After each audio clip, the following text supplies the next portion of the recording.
Don't Give Up Your Day Job, a local musician's guide. By me, Paul Gillings. An educational and sometimes humorous look at what it's like to be part of the local music scene.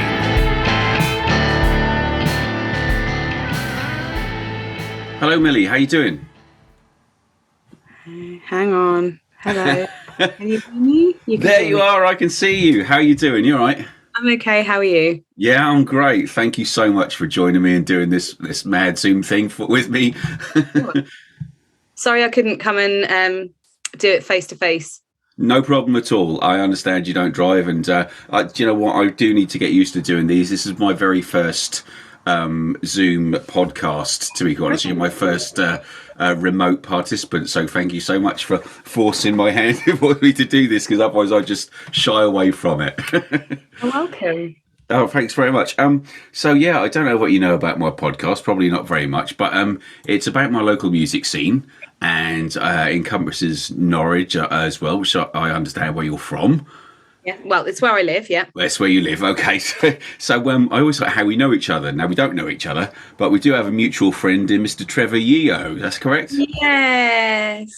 And what a lovely overlap of circumstances there. Trevor's lovely. He is beautiful, isn't he? I was speaking to him today. He said to say hello, and he's a big fan of yours, and he's the one who put us in touch. He said you played at his surprise 50th birthday party, is that correct? Yes, that would have been the Brixton Windmill, probably circa 2017, maybe 2018, something like that. You're giving his age away now. He doesn't look it. If you're listening, Trevor, he said he was going to listen to us on his commute. You don't look at Trevor. So it must have been a wild party. He likes a beer, doesn't he, old Trev? He does, yes. But to be fair to him, he wasn't that bad.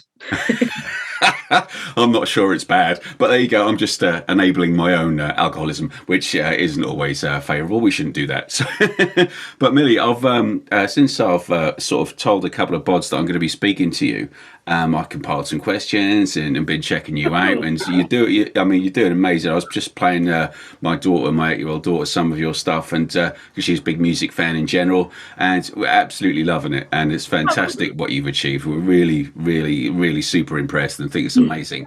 And Trev said about your DIY musicianship.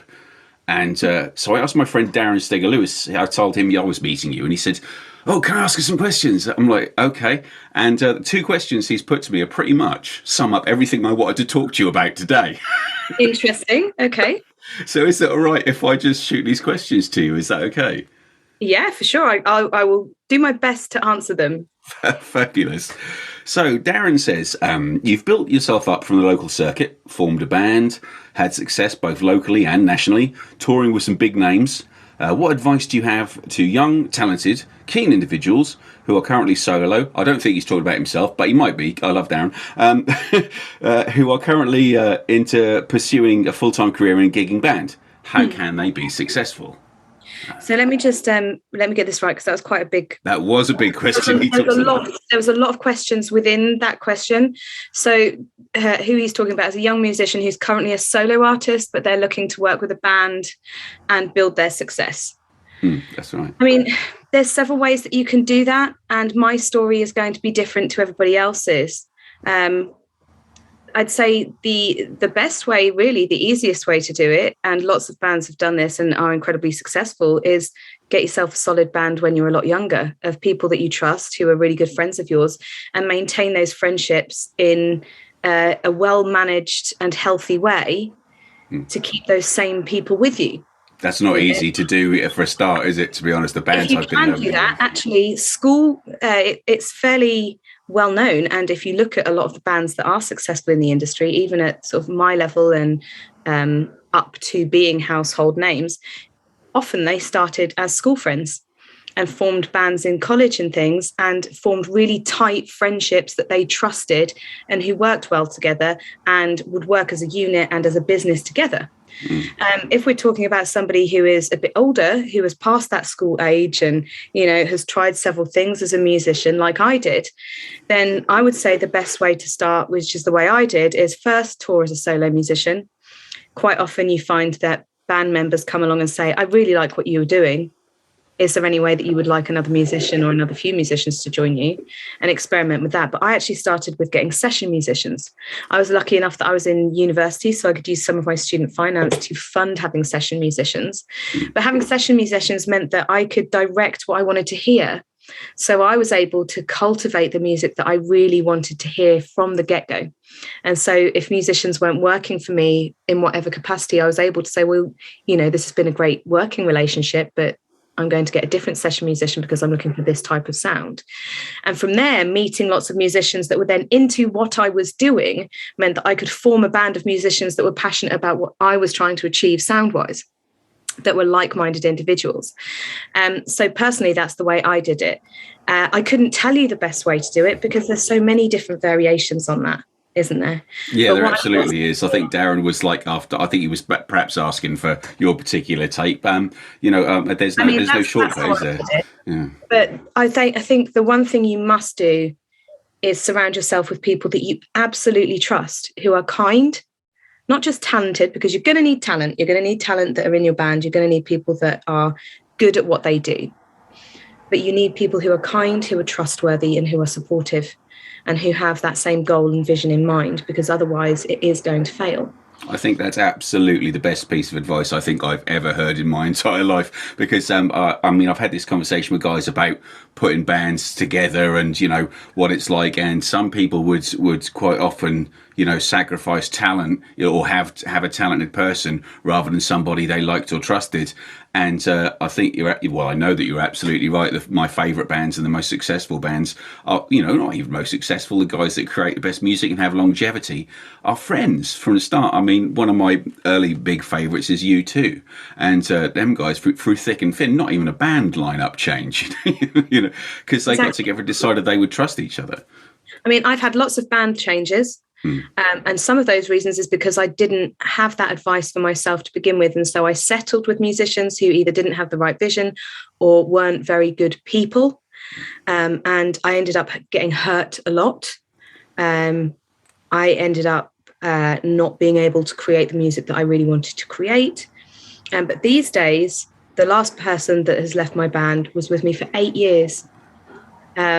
And they haven't left because they wanted to leave the band. They've left because they've got a brilliant job in the film industry, just out of university, learning to do soundscaping. So they're going to go and do something that they're otherwise passionate about. But every person that's in my band, I trust and I work well with and have the same musical vision and the same motivation and drive to create something cool. So yeah, that's, you do need talent. You can't just have friends that are crap musicians if you want your music to be successful. You still need to create good music. But equally, you can't just have talent in your band unless they're completely session musicians. Session musicians can kind of be assholes because you don't necessarily need to socialize with them, do you? No, it's true. They're being employed. And that works both ways. They aren't going to be so fussed if they're working for someone that's a bit of an asshole, if they're getting lots of money. But if you want a band, if you want people that you want to socialize with, that you want to have fun with, that you want to be in the same tour bus with, then there has to be talent and trust. Absolutely, I completely agree. I mean, I'm in a little acoustic duo, and he's my best friend. It's Danny R, as his name is, and it's almost like we started off doing a couple of little gigs around town, and then we sort of got a few further afield, and. We found that the journeys there and back would absolutely fly by. And I said, it's really nice to be in a band with someone that you can be in the van with, because you do spend a lot of time as a musician, standing around, sitting around and stuff like that. And like you say, if you're in a band with an arsehole or someone who's a bit of a dick, then, it's that kind of behaviour when you're on downtime or when you're even in those times, you have to be professional, don't you? Because you never kind of know who's watching. So, I think it's super important. So, yeah, thanks for sharing that. That's fantastic. Yeah, I mean, it's like you say about the talent as well. It's kind of, it can almost be like a bit of a, I don't want to compare it too much, but like a little bit of a bad marriage, isn't it? It's like you feel committed to if they're your friend, or if they're like, and you do get close to people that you play music with. But it's interesting you went for session musicians sort of early out, because you're not seriously you're quite a young person, so that must have been super young to start hiring session musicians. How did that work for you? For a start, I think I'm older than you think I am. But when I started hiring musicians, Actually, it was the best thing I could do because I was in a position, one, where I could afford them, two, where it would have taken too long really to try and form a band and get them to understand the sound and find the right people. It was easier to find people that were able to replicate the sound I wanted. That was going to be quicker to be able to start touring. And while I was using session musicians, then start looking at recruiting people that I wanted as a band, as a trusted unit. So that's why I started out with session musicians. But I think it's important actually to talk about the age bit as well, because so many people, and myself included, when I got to sort of 20, I said, if I haven't made it by the time I'm 30, I'm quitting. And if I haven't made it by this age, then I'm definitely never going to be able to do it because I'll be too old. Well, I'm 40. I was 40 in May. I'm quite happy that I'm 40. I still bounce around probably more than most people I know on stage. I scream and I sing and I rap and I have a brilliant time doing it. And my age doesn't actually pay tribute to whether or not I can create music, enjoy it, and have people enjoying it with me. I started my true journey when I was 30, when I quit a very well-paid retail management job to go back to university for a lot less money and study music business. And that's the other piece of advice that I would give people solidly. If you want to be in music, understand the business. You don't have to go to do a degree for it, but you need to understand that you are a product in any industry, and the music industry will see you as a product. So you need to see yourself as a product first and foremost, and understand your business, understand how you are lucrative, and take advantage of that, essentially. So I think that's so difficult as a musician to sort of, and a lot of musicians I know especially, to sort of turn that head on, because you think, I mean, when one grows up as a musician, you think, oh, this is just going to be about playing music and writing songs. And I think the DIY scene has been there in one form or another, but it seems to me like it's now more important than ever. Would you say so in this sort of digital age? No, I think if you go back even to the golden era, if you look at the Specials, if you look at them back in the 1970s when they were touring in a van, sitting on top of their speakers and, carrying their equipment up and down stairs, left, right, and centre every single night of the week, they understood their business. They understood that they needed a good image. They understood that they needed to create their own record label. They knew the business. And they knew the type of market that they wanted to get into, the type of people that they wanted in front of them, and they knew how they were going to conduct themselves. That business side of it is what keeps the people that are at the top at the top. Yes, of course, it is. First and foremost, you need to have good music. You're not going to get anywhere if you don't make music that other people want to listen to. But if you don't understand the business, you're either going to get screwed or get lost.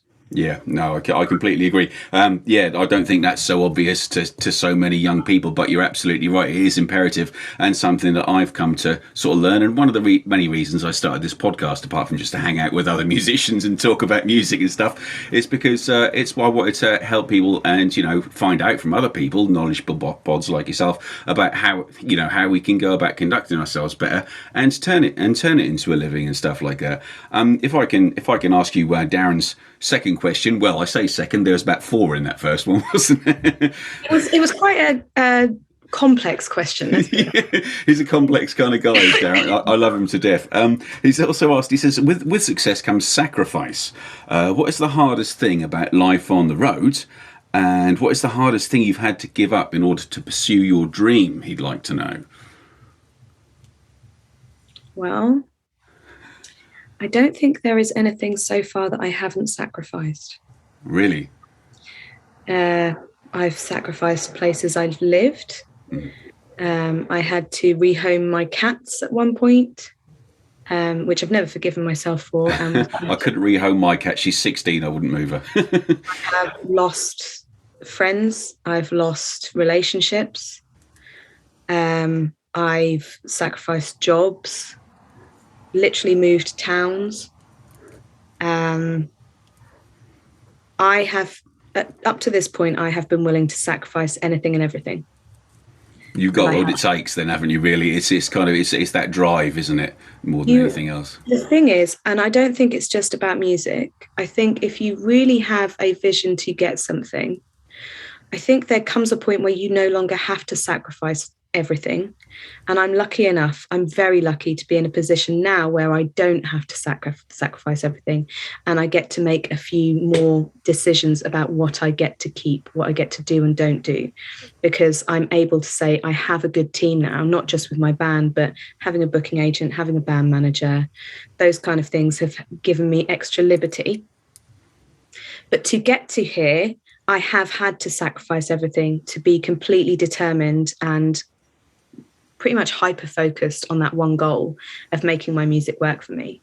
And there will be more sacrifices, but as I say, I'm in a luckier position now to be able to have more choice about what I'm going to sacrifice. Awesome. It's fantastic, Millie. It's such excellent insight into, because I've watched, just so many people have mentioned you to me, and I'm a bit of a grumpy sod. I don't take well to new music and new ideas. I think my record collection stops at 1996, I think, or 1997, and I've even gone back to getting CDs. But when enough people tell me I need to go and listen to that, I do, and I have. And your music is so well made and so well put together, and to think that that's done in the DIY vein as well. I think gives budding musicians like myself and everyone else listening total inspiration, and it really. Well, a pleasure. I want to talk to you about your music actually, and about the business for a little while. We do, the business is absolutely super important. But you, Trevor tells me that you play a whole bunch of instruments. So what is it? What musical instruments do you? Obviously, your singing voice is incredible. The power you have, and I'm in awe. But are you playing musical instruments as well as sing like a demon? I mean, my voice is my main instrument, and that's the one that I've trained for many years. I started my lessons a good 25 years ago. So my voice is definitely the most honed. Second to that would be my ukulele. Then down from that would be saxophone, and then down one from that, but hopefully getting much better now, I know a full 5 songs. Is guitar. The guitar, yeah, I've started a guitar journey. I mean, I've always strummed around a few open chords, but I've started having lessons, and I've actually strike on, I think, learning your instrument properly is definitely key. I mean, I had lessons on my harmonica from a very, very young age, and it's where I've met Trevor at home, trying to teach him harmonica, but without actually ever hearing him play. So one day he must play for us. he's got to. I think. Yeah. In fact, I think you should call him now. Get him on this call. And a little toot. Whenever I Zoom call Trevor, because we put together a harmonica festival in Brighton, and whenever we Zoom call him, he's in the pub on his phone, and there's a background noise and. So that's his thing. But you teach music yourself as well, I understand, in local schools and stuff? I've done all sorts. So for a few years, I taught ukulele as part of the music curriculum in primary schools. I've done lots of private tuition in vocals because I'm classically trained, so I can do that. I did 4 academic years as the level 3 vocal artist course leader at Access Creative in Norwich. And I've just finished my 4th academic year at the Garage in Norwich, where I do more of a holistic musician development programs. One of them is teaching sort of 12 to 15-year-olds, and that's the beginnings of songwriting and song construction and learning covers and different rhythms and disciplines. And the other is called Unsigned, which is taking 4 artists a year who have at least 5 original songs and teaching them the more professional elements of structure, performance, music business, marketing, and that kind of thing.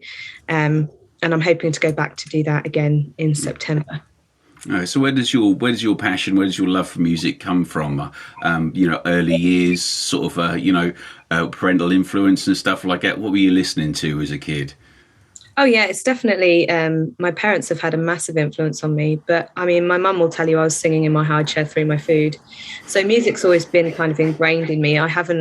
There's never been a point in my life where I haven't been fully immersed in music.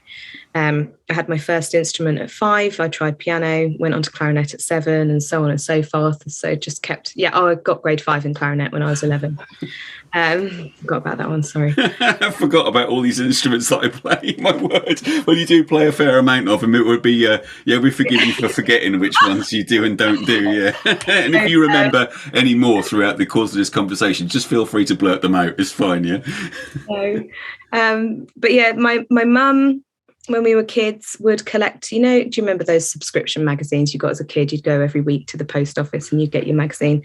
Well, she collected the ones that all had the classical composers, so Rachmaninoff and Mozart and Holst and all of that sort of stuff. And she also did the R&B ones, so Aretha Franklin and James Brown and Chuck Berry and all of those.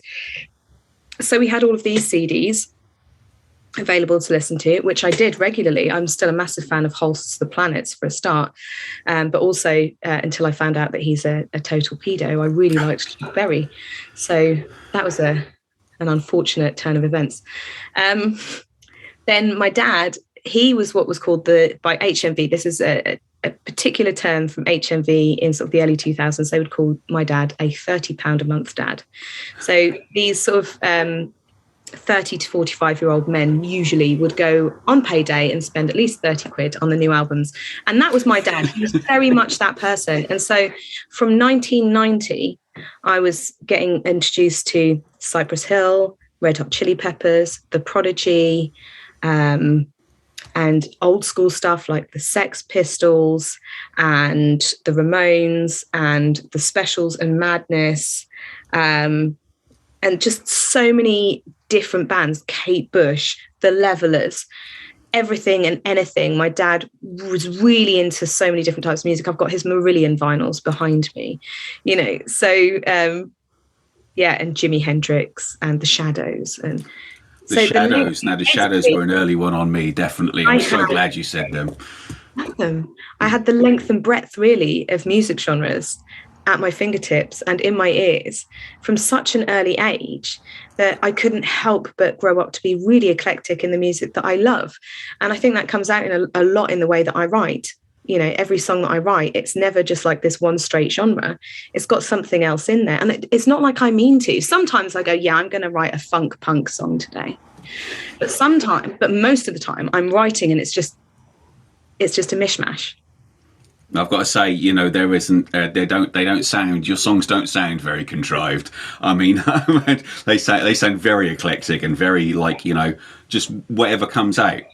Obviously there's order to it because the way the structure and the form and stuff like that. But the record company I was with for a very, very brief amount of time was very much like, you have to write a song that grabs people in the first 20 seconds. You have to do this to conform to that algorithm. You have to, and I don't want to, and I almost don't care if it doesn't, if I stay in obscurity forever, if I get to play what I like. I mean, you've got to enjoy it. You've absolutely got to enjoy your own music. I do think there's some value in understanding the things about grabbing people within 20 seconds and stuff like that, because actually largely if you think about any music that you hear on the radio that you love, that first opening bar, 2 bars, you recognize the song that's playing if you love it.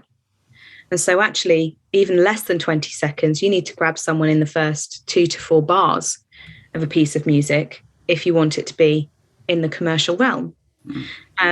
And I think if you're of that ability and you like doing that, there's so many people that do songwriting for pop singers and stuff, and they're brilliant at what they do. And they're so good at creating those hooks that are instantly there, that on the radio, you're like, wow, this is a new Adele song. And you just know instantly, don't you? Mm-hmm. But I'm not one of those writers. I've tried. And the word contrived would be absolutely the right word for how it came out and how it felt to me. So if I write a song and it does grab someone within 20 seconds, then who frickin' Ray? But I probably didn't mean to. No, you're absolutely right. I'm sorry, I'm laughing because it is so true. I mean, I don't know if I could write those kind of songs if I really wanted to. I really don't have the talent, but I'm quite glad. Honestly, I'm glad what I do. I'm always on a constant quest to sort of, make myself better or improve on me. It's almost like a runner, isn't it? It's almost like getting your personal best. Is what I'm after. So, so what's next for you then musically? I have actually just written a new song, and it's the first song I've written really in about 3 years, because while I know lots of musicians wrote loads of stuff over the pandemic and were able to just creatively output, I was concentrating on putting out our album. And then I just went into a real slump creatively for a very long time. I found it really difficult after being trapped in a very sterile space to be able to be inspired again. So I'm only really just starting to come out of that horrendously dry period. But I have got a new song, which is really nice. I don't mean the song. I mean, it's really nice. I'm actually writing. I'm sure it is a really nice song. I'm sure it's a great song. Not that arrogant just yet. Is there a line between self-confidence and arrogance, though? Because you don't come across arrogance. There is definitely a line, and you don't have to cross it. I personally like the song. I think it's quite fun.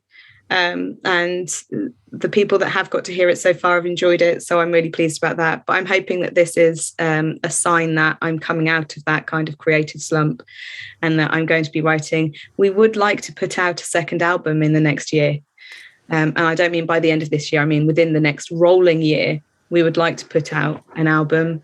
I think the likelihood is that it will come out in singles, and once we've got a collection of songs that we're really happy with, whether they are part of those singles runs or things that we're writing in the background, then we'll get an album together. But I really don't want to overly rush that, because first of all, the second album is always really scary. And we had such a good response to the first album that I really don't want to get it wrong. And second of all, actually, in terms of this industry that we are in, we're in more of a singles industry anyway.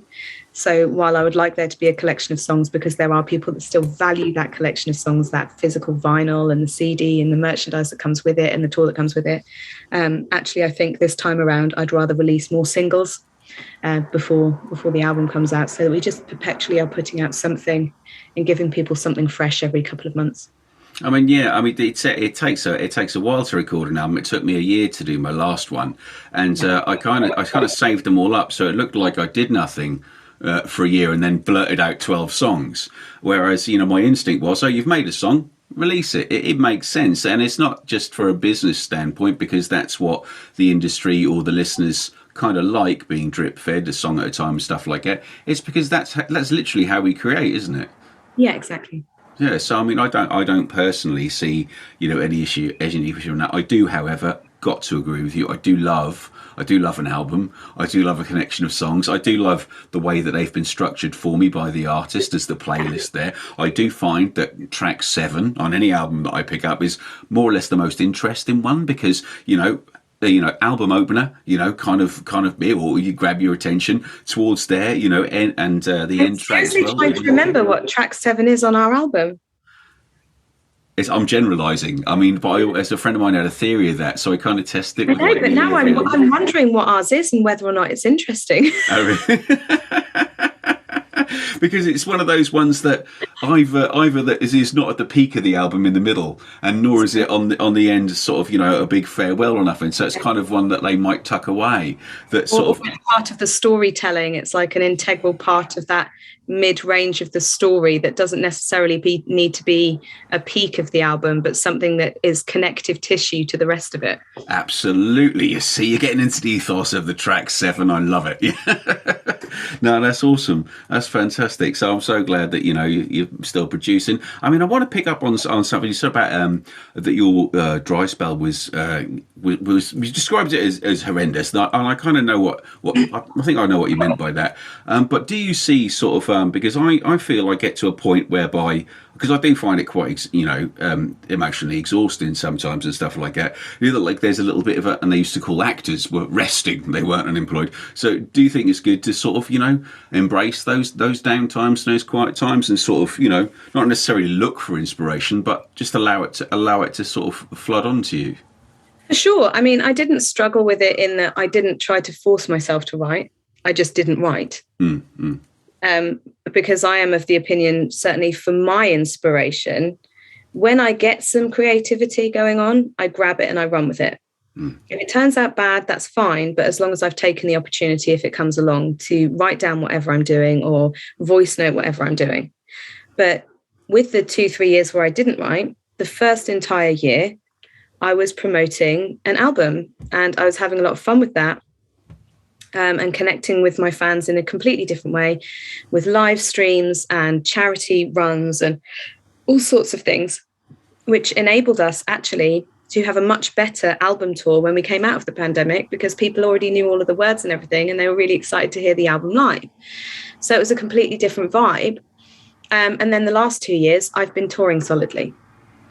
And I've been really enjoying the touring. And I've had to have much more of a business head on for that kind of marketing. I also had a major breakdown. So the recovery from that isn't just taking medication and not being off work. It's a real long process of coming back to center and understanding yourself again, being kind to yourself, accepting the fact that part of you has changed after a breakdown. You change when you have a major breakdown, and you have to relearn who you are. So a part of that 2-3 years has also been me healing and learning myself again. So no, I don't feel that I've desperately lost out by not writing. But I mean, it's also a horrendous thing to think that I used to write all of the time, and suddenly there was this massive stopgap for lots of reasons where I just couldn't. I couldn't even face the idea of picking up a pen and trying.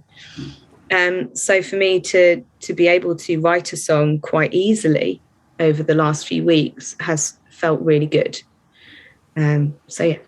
Well, we're very glad that you are. I mean, it's very sad because I stopped writing, although I kept my hand in playing harmonica in a local blues band and mucking about. But I wrote songs about anything from the age of 11. Obviously, they weren't great quality, but I would turn anything into, writing down some notes and some lyrics and creating a song. And I did that right up until my early 20s, and then stopped until my mid 30s. Completely. Like you say, just no inspiration. However, at the time I was, getting married, getting divorced, having a family, found all those food for songs. And then 6 years ago, when I turned 40, I was like, oh, I feel the need to write this all down again. And some of the subject matter, and I'd like to sort of touch on the mental health there, because some of the subject matter was about previous relationships, which my current relationship, my wife now I love very much, was a bit like, who's that about? What's that about? And it was really tough to be able to express myself, and it made some of this subject matter awkward. Now, being a middle-aged man, we're sort of, we have a bit of a cliche of not being able to talk about our feelings and mental health. But how do you find that? Because I noticed that it's quite a prominent subject matter in your songs. Obviously, it's a personal thing close to your heart, and I just wondered how important it is for you to talk and express, like, open a vein, if you like, within your music and say, right, this is how I feel about this. Or do you hide behind a well-placed metaphor? For me, it's incredibly important because a lot of those songs were an outpouring of feelings that I couldn't articulate in a normal way. My family didn't know that I was having a major breakdown until I phoned my mother the day I was going to the doctor and saying, Mum, I can't breathe. I can't breathe. My chest's too tight. I've been doing this for a long time and I can't breathe today, and I want everything to end. So for my family to know nothing of that, I physically could not speak about it. I couldn't articulate how I was feeling or what I was going through, because I, like a lot of people, men or women, I felt weak. I felt like I had become a weak person for not being able to cope with normal life. But actually, it wasn't just normal life. I'd put a heck of a lot of pressure on myself, and from lots of different angles, and hadn't stopped working for probably 10, 15 years, with no real stop or holiday from any of my work. Even on holiday, I was working. And that, I think that's a lot of people, particularly in England, we have this complex where we feel like we need to be working all of the time. Oh yeah, it becomes a competition. If I say to a friend of mine, "Oh, I've had to work late today." "Oh, me too, mate. I worked even longer. I started earlier." It's becomes competitive. It's like 4 points, and it shouldn't be like that. So my songs first and foremost became a little bit of therapy to work through some of my own thoughts and feelings. And then it became important to me to open up those conversations with other people. So other people could understand that they're not on their own through these feelings and through these experiences. And then it became really important because when we started doing them live, having people, and a lot of men particularly coming up to me after shows and telling me that those songs had saved their life during lockdown, that they'd finally realised that actually they weren't on their own, that they could articulate their problems. And some of them even said, instead of talking to my wife, my partner, my daughter, my whatever, they played them one of our songs and said, this is how I'm feeling. I don't know how to express it myself, but this song kind of tells you, you know. There could be no higher compliment than that, could there? That's amazing. I'm not going to lie. Yeah. I cried many times after those meetings.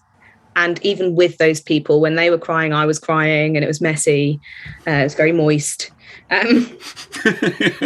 So, you know, those songs are important on so many different levels for me now. And they continue to be important. And I suspect I will probably end up writing more mental health songs at some point. I don't know if they'll be on this next run of songs. There's a lot of other stuff that I really want to talk about that is really important to me. There'll be some more relationship ones in there as well. And about that relationship thing, I think it's really important to be with somebody who understands that as songwriters, we will write about previous relationships. And that might include them if they end up being a previous relationship. You know, people that date musicians need to understand that when we put stuff out, it's literally heart on sleeve things. And just because it's in a song doesn't mean that you're still carrying that particular emotion for that person, but you have told that part of your story as a way of getting that off your chest. And now other people can enjoy it and other people can relate to it. And thankfully, you know, touch wood, they'll hang around for a bit. Well, mine has, bless her, and I think she understands that. You know, does actually understand that and is fully endorsed in the idea that, you know, actually the last song that I've written is about rebounds. And he understands that I'm not writing it thinking that he is using me as a rebound from his previous relationship. I'm writing it from a perspective of other relationships I've had or friends who have had those relationships or whatever. So it's really important. Again, whether it's a friend or a partner or a band member, you all have to be able to understand each other and support each other, whatever that content is. Absolutely. I mean, it is so spot on when you say that. I mean, to start with, I think that, you know, perhaps you thought I was having a go or having a dig, but it really wasn't. It was just literally how I felt and recalling those feelings. And it's, I can only sort of write, and this is only my personal experience of writing, I can only write about what I know. I find it, I'm in awe of people who do the storytelling about, you know, like country songs, I think is the cliche I'm thinking of, where they tell about, or folk music, where they tell about that. I can only write about how I felt about things, and that's my limitation, I guess. But she understands that very well now. And it was almost like a really good sort of move forward in our relationship as well, and for my musical progression too, to be able to, you know, write the songs that I wanted to write without fear of taking them downstairs, because I'm in my, so I've been calling back my studio, taking them downstairs. What do you think to this, dear? You know, kind of thing. So it's awesome, freeing as well, isn't it? You know, yeah. It's a terribly freeing thing. Well, we've nearly come to the sort of end of our conversation, Millie. But thank you so much for spending the time with us today. Really appreciate it. Pleasure. It's been lovely chatting to you, Paul. Thank you for having me. Awesome, thank you, Millie. Yeah, I don't know what to say. You're a legend. Cheers for that.